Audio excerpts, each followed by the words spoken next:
ইরানের ভয়াবহ হামলায় ইসরায়েলে এ পর্যন্ত ৪,৮২৯ জন আহত হয়েছে। মঙ্গলবার ইসরায়েলের স্বাস্থ্য মন্ত্রণালয় এক বিবৃতিতে জানিয়েছে, আহতদের মধ্যে ১১১ জন এখনও হাসপাতালে চিকিৎসাধীন এবং ১২ জনের অবস্থা আশঙ্কাজনক।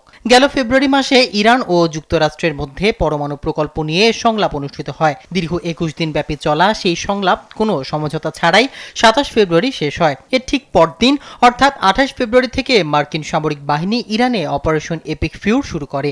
একই সময় ইসরায়েলও অপারেশন রোয়ারিং লায়ন নামে তাদের নিজস্ব সামরিক অভিযান পরিচালনা করে। অর্থাৎ যৌথ এই হামলায় ইরান অপূরণীয় ক্ষতির সম্মুখীন হয়। নিহত হন ইরানের সাবেক সর্বোচ্চ নেতা আয়াতুল্লাহ আলী খামেনি, আইআরজিসির শীর্ষ কমান্ডার মোহাম্মদ পাকপুর সহ বহু জ্যেষ্ঠ কর্মকর্তা। ধ্বংস হয় দেশটির অসংখ্য সামরিক ও বেসামরিক স্থাপনা। জবাবে ইরান শুরু করে পাল্টা হামলা। তারা ইসরায়েল ও মধ্যপ্রাচ্যের ১০টি দেশে অবস্থিত মার্কিন ঘাঁটি লক্ষ্য করে নিরবিচ্ছিন্নভাবে হামলা চালায়। ইসরায়েল তাদের ক্ষতি ও হতাহতের সংখ্যা লুকাতে সিসি ক্যামেরা সরিয়ে ফেলে, পাশাপাশি মিডিয়ার উপর কড়াকড়ি আরোপ করে। এই অবস্থায় ইসরায়েলের স্বাস্থ্য মন্ত্রণালয় প্রথমবার স্বীকার করেছে, ইরানের হামলায় তাদের ৪ সহস্রাধিক মানুষ হতাহত হয়েছে।